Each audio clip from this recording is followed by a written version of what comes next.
Jesus afirmou ser Deus? Primeira frase do vídeo já começou errado. A pergunta não é se Jesus afirmou, é onde Jesus afirmou, porque tem dezenas de textos claros. Jesus respondeu: eu lhes dou a vida eterna, jamais perecerão, e ninguém as arrebatará da minha mão. Aquilo que o Pai me deu é maior do que tudo, e da mão do Pai ninguém pode arrebatar. Eu e o Pai somos um. Os judeus, mais uma vez, pegam em pedras com a intenção de apedrejá-lo. Muitos cristãos, ao lerem esse texto, dizem que Jesus, por ter dito eu e o Pai somos um, ele estaria afirmando ser Deus, que ele e o Pai são duas pessoas distintas, mas um em substância. Será que de fato existe alguma base para dizer que por ele ter dito eu e o Pai somos um, significa de que ele estava afirmando ser Deus? É isso que nós vamos analisar agora. Jesus deixa isso bem explicado na sua oração sacerdotal, ao dizer: não peço somente por estes, mas também por aqueles que vierem a crer em mim por meio da palavra que eles falarem, a fim de que todos sejam um. Aqui Jesus estava fazendo uma oração para os discípulos e para os que viessem a crer depois dos discípulos, dizendo que nós deveríamos ser um. Será que um aqui significa ser o mesmo Deus ou em união de propósito? Jesus diz da mesma forma que ele é um com o Pai, eles seriam um com ele e também com o Pai. Então mostrando que significa união de propósito. E não tem nada a ver que Jesus estava afirmando ser Deus. Mas repara no detalhe que o cara convenientemente ignorou. Os judeus pegaram pedras. Qual foi o último judeu que tentou apedrejar alguém por dizer que estou unido ao propósito de Deus? Eu acho que nunca. Os judeus só apedrejavam por blasfêmia. Ou seja, eles entenderam que Jesus reivindicou algo que nenhuma criatura poderia dizer. Por isso a reação deles foi imediata. Esse argumento aqui é tão antigo que já vai fazer aniversário de quase 1700 anos e foi respondido no século II e repetido até o século XXI. Aqui está o ponto que ele ignora. Em João 10, a unidade do Filho com o Pai é ontológica. Em João 17, a unidade dos crentes é moral e espiritual. Como que eu sei disso? Porque em João 10 diz que Jesus dá a vida eterna, coisa que só Deus faz. Jesus sustenta as ovelhas, afirma ter o mesmo poder que o Pai, e os judeus entendem essa, abre e fecha aspas, blasfêmia. Ou seja, o cara não soube ler contexto. O próprio apóstolo Paulo também parece aludir a esse pensamento ao dizer que aquele que se une com o Senhor é um só espírito com o Senhor, mostrando que é união de propósito e nada de ser o mesmo Deus com o Pai. Não, aqui ele tá forçando a barra, dizendo que um espírito significa a mesma essência. Então, não, isso é Paulo falando de união espiritual. Não tem nada a ver com a unidade entre pai e filho. Ele não tá falando nada de ontologia aqui. O cara tá confundindo relacionamento com natureza. É uma confusão básica entre metafísica e moral. Pelo amor de Deus.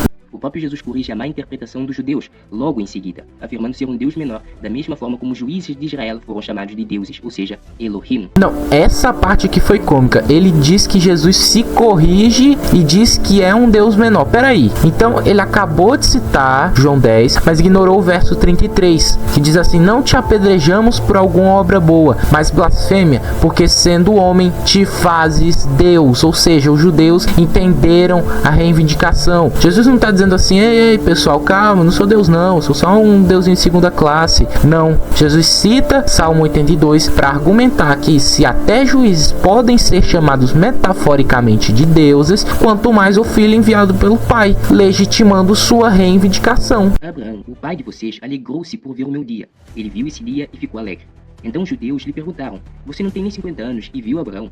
Jesus respondeu: em verdade lhes digo que antes que Abraão existisse, eu sou. Muitos cristãos, ao ver que Jesus disse eu sou, eles fazem uma conexão com Êxodo 3,14, em que Deus aparece para Moisés. O texto nos diz o seguinte: e disse Deus a Moisés: eu sou o que sou.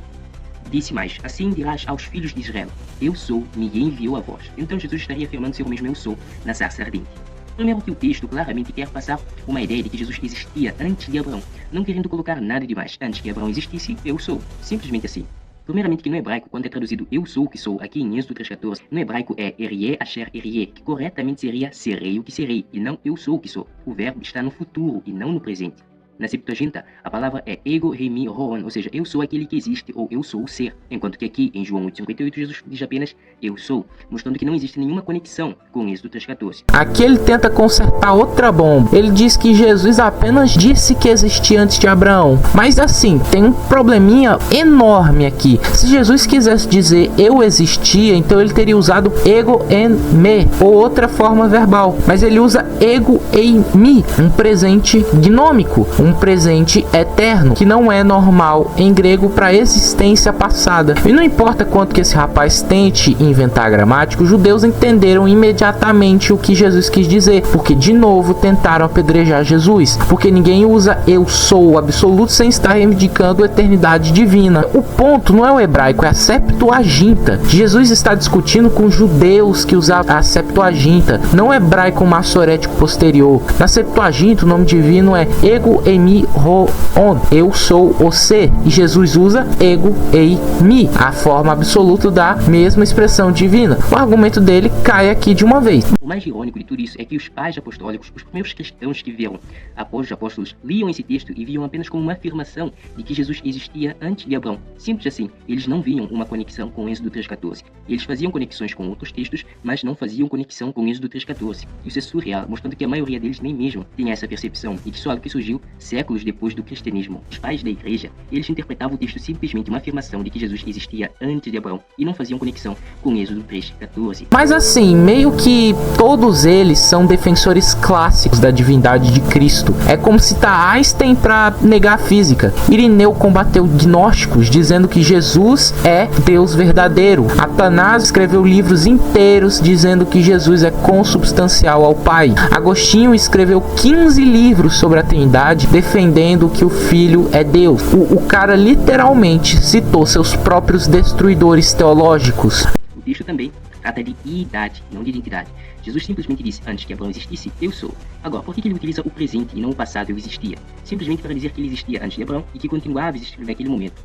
Às vezes, o presente inclui também um pretérito, quando o verbo expressa uma condição que começou num período anterior, mas que continua numa condição na sua duração, em João 8,58. O presente que indica a continuidade de uma ação durante o passado e até o momento em que se fala. É virtualmente o mesmo que o perfectivo, a única diferença sendo que se concebe a ação como ainda em andamento. É frequente no Novo Testamento. Aqui ele tentou dar uma aula de grego, mas parece que ele nunca estudou grego. Ele diz aqui que eu sou é só um presente com valor durativo, mas assim, meio que João não usa esse tipo de construção para existência temporal. E quando Jesus fala de existência passada de Abraão, ele usa genestar, que significa vir a existir. Para si mesmo, ele usa eu sou, ou seja, uma linguagem de eternidade. Filipe disse a Jesus, Senhor, mostra-nos o Pai, isso nos basta. Jesus respondeu, há tanto tempo estou com vocês, Filipe, e você ainda não me conhece? Quem me vê, vê o Pai. Como é que dizes, mostra-nos o Pai? Pois você não crê que eu estou no Pai e que o Pai está em mim? Então muitas pessoas pegam essa passagem para dizer que Jesus estava afirmando ser Deus.